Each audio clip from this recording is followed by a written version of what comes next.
Bismillahirrahmanirrahim. Assalamualaikum warahmatullahi wabarakatuh.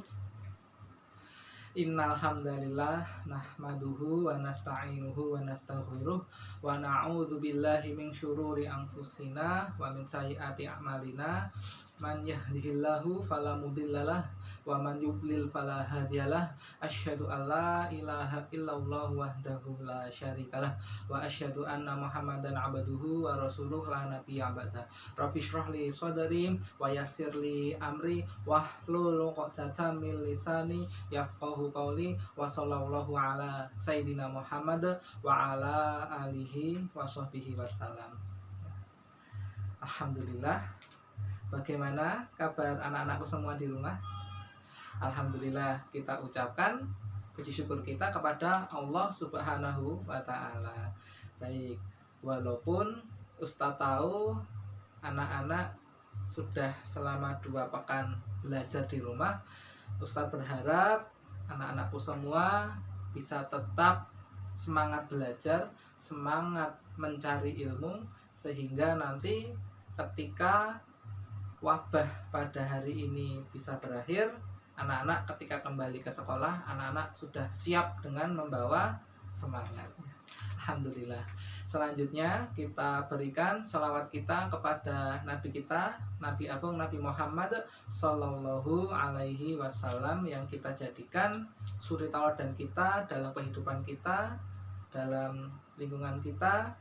Kita selalu mencontoh beliau dalam setiap aktivitas kita. Baik anak-anakku, sebelum kalian belajar mendengarkan kisah dari Ustadz Rizky, kita buka dahulu ya dengan membaca bacaan basmalah bersama-sama. Bismillahirrahmanirrahim. Selanjutnya, seperti kebiasaan kita di kelas, kita awali pelajaran kita dengan membaca istighfar 3 kali. Astaghfirullah wa atubu ilaih. Astaghfirullah wa atubu ilaih. Astaghfirullah wa atubu ilaih. Baik, selanjutnya anak-anak ingin toh dapat pahala yang banyak. Nah, bagaimana caranya? Caranya mudah, seperti biasa kita lakukan dulu sholawat Nabi. Allahumma sholli ala Muhammad wa ala ali Muhammad kama shollaita ala Ibrahim wa ala ali Ibrahim innaka hamidum majid wa barik ala Muhammad wa ala ali Muhammad kama barakta ala Ibrahim wa ala ali Ibrahim innaka hamidum majid. Alhamdulillah ya. Baik, Ustadz ingin kalian fokus mendengarkan penjelasan dari Ustadz dan fokus memperhatikan apa yang Ustadz katakan. Nah, baik, sekarang Ustadz akan menceritakan kisah lanjutan dari pekan kemarin. Pekan kemarin kalian sudah mendengarkan tentang nasab Nabi Musa alaihi salam. Yuk kita ingat kembali nasab dari Nabi Musa. Nabi Musa itu nasabnya bagaimana? Keturunannya bagaimana? Coba diingat lagi. Sudah ingat? Baik. Ustadz buatkan semacam jembatan begitu. Nah, kita ingat ya. Musa bin Imron bin Kohit bin Azir bin Lawi bin Yakub bin Ishak bin Ibrahim. Loh, Ustadz kok bisa hafal? Nah, Ustadz beritahu caranya sekarang ya. Kalau kita mau menghafalkan sesuatu, kita bisa membuat seperti semacam jembatan begitu. Ustadz akan menulis supaya kalian bisa lebih ingat ya. Kita mengingat dulu pelajaran yang sebelumnya. Baik, kalau diingat-ingat, nasab dari Nabi Musa bisa disingkat menjadi 5 huruf. M, I, Q, A, L. Kalau dibaca Mikol. Ulangi ya. Mikol. Ulangi lagi. Mikol. Mikol itu terdiri dari 5 huruf. M, I, U, A, L. Sekarang kita cocokkan dengan yang kemarin ya, dengan kisah yang kemarin. M, Musa. I, Imron. P, Kohits. A, Azir. L, Lawi.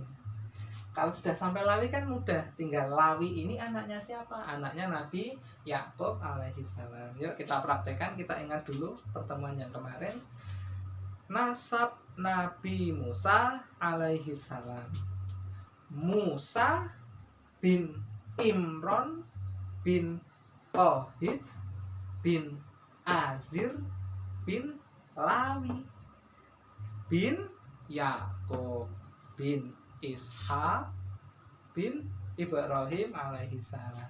Mudah kan? Nah, sekarang Ustadz, mungkin kalian bertanya, Ustadz kenapa kita harus menghafal nasabnya Nabi Musa? Seperti Ustadz jelaskan kemarin, kita harus mengenal siapa Nabi Musa. Seperti kalian juga harus kenal dengan nama orang tua kalian. Kalian juga harus kenal dengan nama kakek nenek kalian. Lebih bagus lagi kalau kalian mengenal nenek buyut kalian. Supaya apa? Supaya kita bisa bersilaturahmi. Jangan sampai kita tidak tahu siapa nenek kita. Ayo kan malu sekali, ya kan? Apalagi kalau kalian ditanya, Ananda, siapa nama ibumu? Oh, kalau kalian tidak tahu, wah, repot sekali. Atau misalkan kalian ditanya, Ananda, siapa nama ayahmu? Oh, kalian tidak tahu. Namanya ayah, namanya bunda, kan lucu toh kalau kalian tidak tahu. Nah, itulah kenapa kalian harus mempelajari yang namanya nasab atau keturunan. Minimal ya, minimal itu setidaknya kalian tahu nama dari ayah dan bunda kalian, kakek dan nenek kalian, itu minimal. Lebih bagus lagi tahu nama kakek buyut kalian. Ustadz beritahu, besok kalau sudah masuk di kitab ya, ada loh dari salah satu ustadz yang dia punya nasab sampai 7 bahkan lebih loh, ya kan? Misalkan, tapi bukan ustadz, bukan. Besok cari sendiri kira-kira siapa ya beliau. Nah, kalau ustadz ya ustadz nama ustadz ya Ustadz bin Sugiyo bin Karyo dan seterusnya. Seperti itu prakteknya. Baik, sekarang kita masuk ke Nabi Musa. Nah, Musa adalah keturunan dari siapa yang terakhir tadi? Lawi. Lawi ini adalah salah satu anak dari Nabi Yakub. Kita ingat Nabi Yakub itu punya 12 anak. Nah, 12 anaknya siapa saja? Pekan kemarin juga sudah saya jelaskan. Nah, sekarang Ustadz mau tanya ke kalian, ayo siapa yang sudah hafal 12 nama anaknya Nabi Yakub? Ya, siapa yang bisa? Nah, coba dihafal lagi. Nah, Ustadz akan menjelaskan ya, cara menghafal 12 anaknya Nabi Yakub. Caranya bagaimana? Nih. Ya. Kok tulisannya aneh Ustadz? Ya, itu cara menghafal. Nah, Ustadz jelaskan kenapa kita harus menghafal 12 anaknya Nabi Yakub. Penting sekali karena besok setelah Nabi Musa ada Nabi Yusya, penerusnya Nabi Musa, dan Nabi Yusya nanti akan memimpin 12 keturunan dari anaknya Nabi Yakub. Loh, ternyata penting kan? Ya. Nah, bagaimana cara menghafal 12 anaknya Nabi Yakub? Coba kita ingat-ingat ya. Yang pertama adalah ya kita ingat ya 12 ya. Yusuf, siapa lagi? Syamun, siapa lagi? Bunyamin, siapa lagi? Ya, Bunyamin, terus lanjutnya dan terus Rubil, terus Naftali, siapa lagi? Lawi, Maisha, Esakar, Ashir, terus Had. Wah, kurang satu. Siapa kira-kira? Ya? Yahuda. Wah, lupa Yahuda. Nah, sekarang kita sama-sama baca di sini ya. Coba. Yusha, Buya, dan Runa lama beli es. Asyhadu alla ilaha illallah. Nah, caranya seperti itu. Sekarang Ustadz artikan ya. Kok bisa begitu? Ustadz ulang lagi. Yusha, Buya, dan Runa lama beli es. Asyhadu alla ilaha illallah. Ya, lagi fokus ya. Yusha, sebenarnya ini adalah nama-nama dari keturunan Nabi Yakub alaihissalam. Ada 12 kita buktikan. Yusuf, Syah, Syamun, Bunyamin, Yahuda, dan nama anaknya Nabi Yakub itu namanya Dan. Ya memang namanya Dan. Lagi Rubil, Naftali, Lawi, Maisha, Beli, ya, ini bukan nama. Hakar, Ashir, Had, Had. Ya, sekarang kita hitung ya. Kita baca lagi bersama-sama. Yusha, Buya, dan Runa. Lagi. Yusha, Buya, dan Runa lama beli es. Asyhadu alla ilaha illallah. Ya, hitung. Yusuf 1, Syamun 2, Bunyamin 3, Yahuda 4, dan 5, Rubil 6, Naftali 7, Lawi 8, Maisha 9, Hakar 10, Ashir 11, Had 12. Pas 12 anak. Nah, sekarang kita menuju ke kisahnya nih, Lawi, keturunannya Lawi. Nah, keturunannya Lawi adalah Nabi Musa. Nah, yang tadi yang nasab dari Nabi Musa adalah Musa, Imron, ya, Ohid, Azir, Lawi. Kalau disambung, Musa bin Imron bin Kohid bin Azir bin Lawi. Nah, itu yang perlu kalian ketahui. Sekarang kita masuk ke kisahnya Nabi Musa alaihissalam. Kitab atau buku yang Ustadz pakai untuk berkisah, alhamdulillah ada di sini. Nah, di sini garisnya ada di sini. Ada di sini. Sama di sini. 1, 2, 3. Nah, Ustadz hanya pakai 3 saja. Sama kitab di sini juga ada, di sini Al-Qur'an juga ada ya. Nah, besok kalau kalian sudah bisa membaca Al-Qur'an, sudah lancar, sudah pinter, kalau kalian mau belajar bisa ya. Sekarang dengarkan kisah dari Ustadz terlebih dahulu. Nah, kisah Nabi Musa kita harus tahu di mana tempatnya. Tempatnya ada di negeri Mesir, dari jauh di arah barat. Kalau dari Indonesia ke arah barat, jauh sekali di negeri Mesir, di benua Afrika. Nah, Nabi Musa ini sudah lama, jadi bukan zaman hari ini, tapi 1527 tahun yang lalu. Lama sekali sudah. Nah, kalau kita mau urutkan ya, dari zamannya Nabi Yusuf kan, zamannya Nabi Yusuf, jadi Lawi punya anak.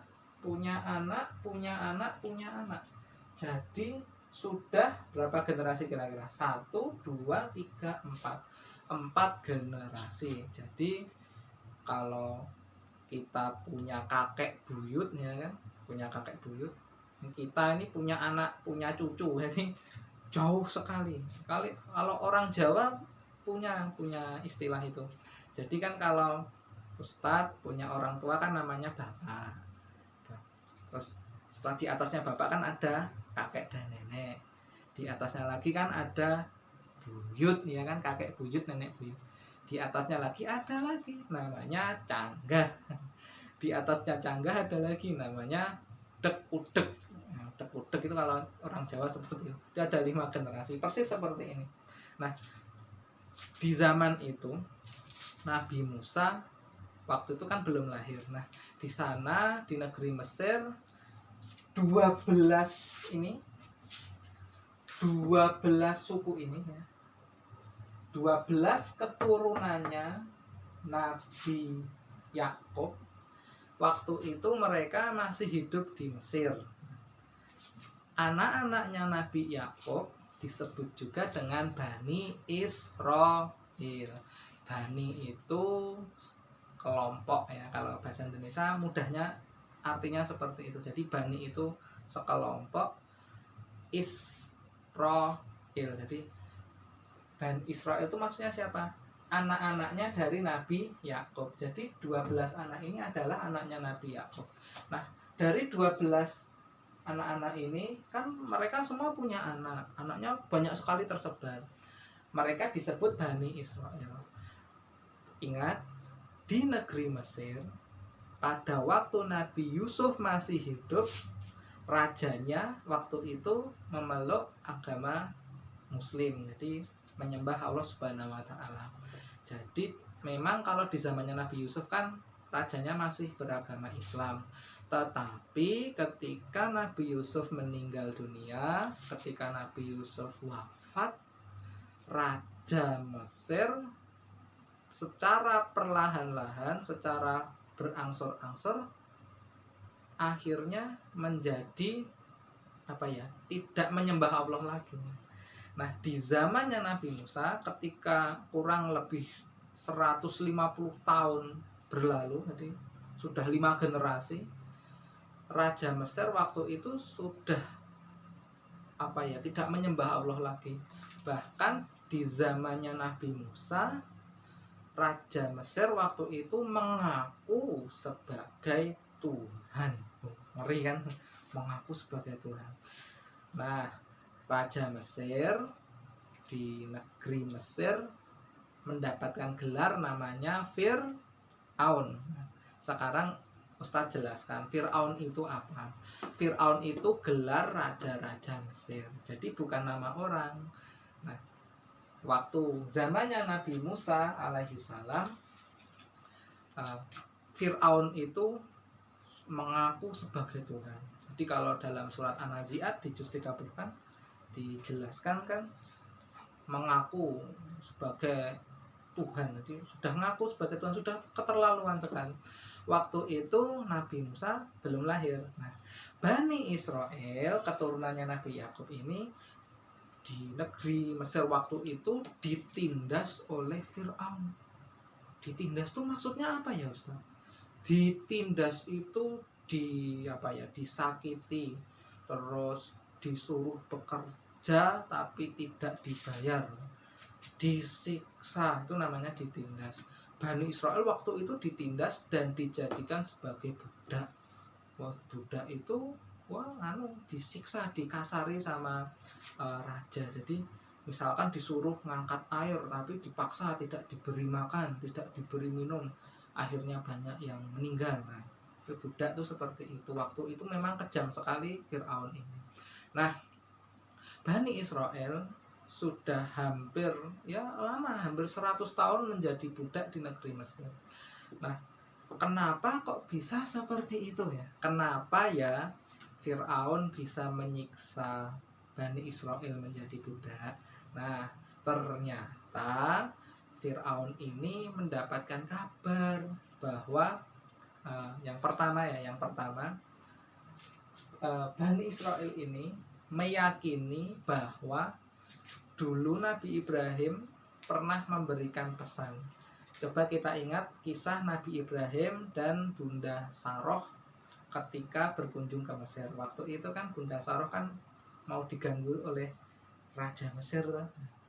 Terus waktu itu Bunda Saroh diselamatkan oleh Allah Subhanahu wa Ta'ala. Nah, dari peristiwa itu Nabi Ibrahim memberikan kabar bahwa ya suatu saat akan ada orang yang akan membebaskan negeri Mesir ini. Nah, itu menurut keyakinan Bani Israel, orang itu akan muncul di zamannya Nabi Musa ini. Jadi Fir'aun sudah curiga, jangan-jangan akan ada bayi yang lahir yang akan merebut kerajaannya. Itu ya bukti yang pertama. Yang kedua, pada waktu itu Fir'aun bermimpi. Jadi Raja Mesir waktu tidur itu bermimpi. Mimpinya apa? Mimpinya adalah waktu itu ketika Fir'aun sedang tidur, dalam mimpinya dia Fir'aun melihat ada api datang dari negeri Palestina. Terus apinya itu membakar negeri Mesir, membakar kerajaannya, membakar kaumnya Fir'aun. Kaumnya Fir'aun namanya bangsa Qibti. Membakar seluruh kerajaan, membakar kaum Qibti. Tapi ada yang aneh. Yang aneh adalah kaum Bani Israel aman dan tidak terbakar. Ustaz ulangi ya.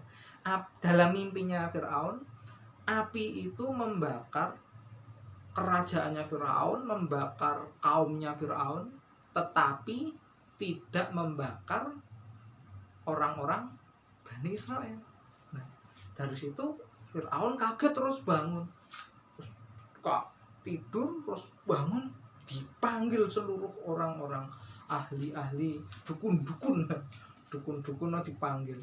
Terus Fir'aun bertanya, saya bermimpi, ceritakan mimpinya.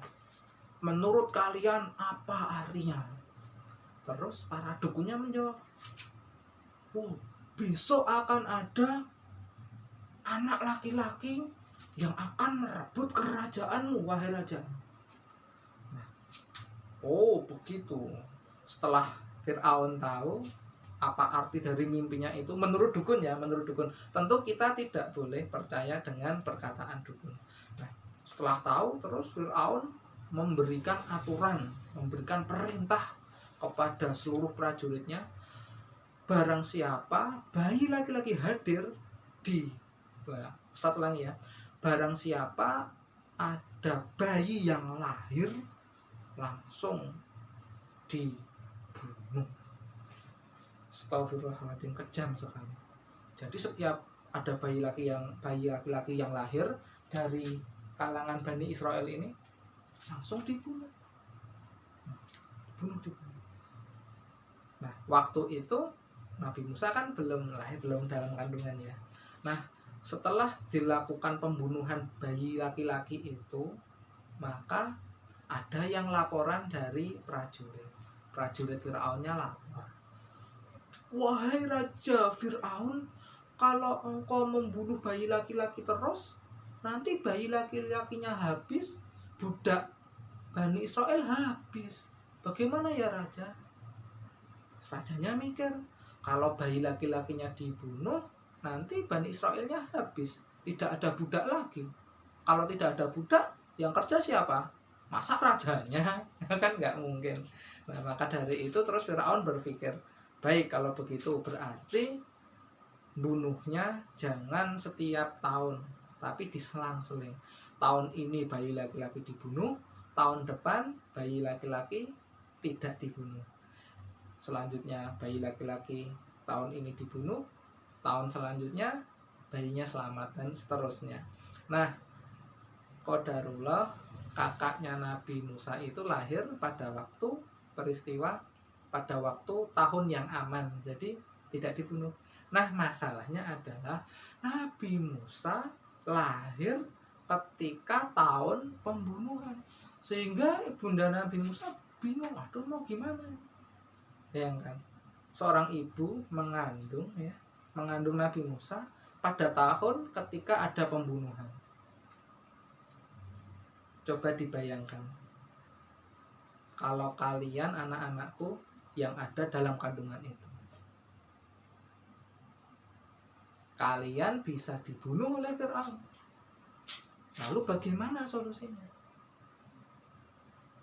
Maka bundanya Nabi Musa tahu kepada siapa harus minta tolong.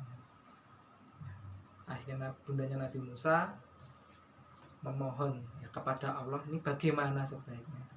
Akhirnya dapat ilham ya, dalam Quran dijelaskan. Dapatkan ilham itu adalah ilmu yang Allah berikan pada seseorang ya. Dapat ilham.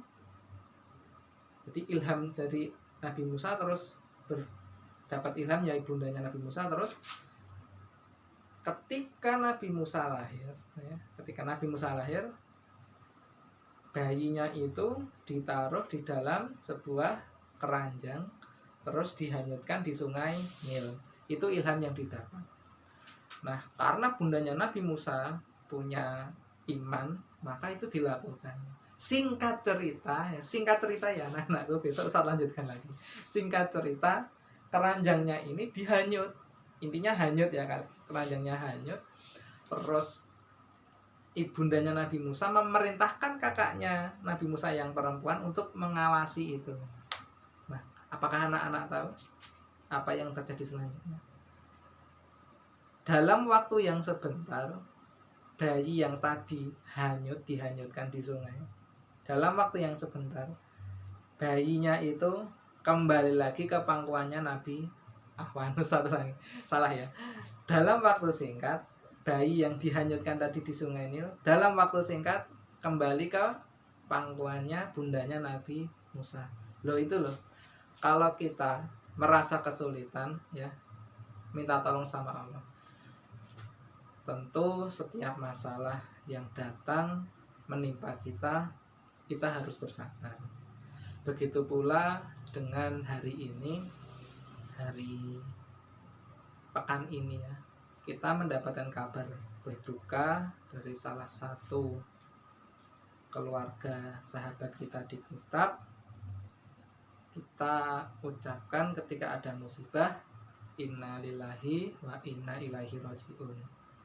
Nah, walaupun mungkin kita belum bisa berbelasungkawa, tapi anak-anakku, kita tetap harus mendoakan ya. Kita tetap harus mendoakan semoga yang mendapatkan musibah diberi kesabaran, semoga yang kembali kepada Allah masukkan ke dalam surga. Nah, apa yang bisa kita petik dari kisah ini?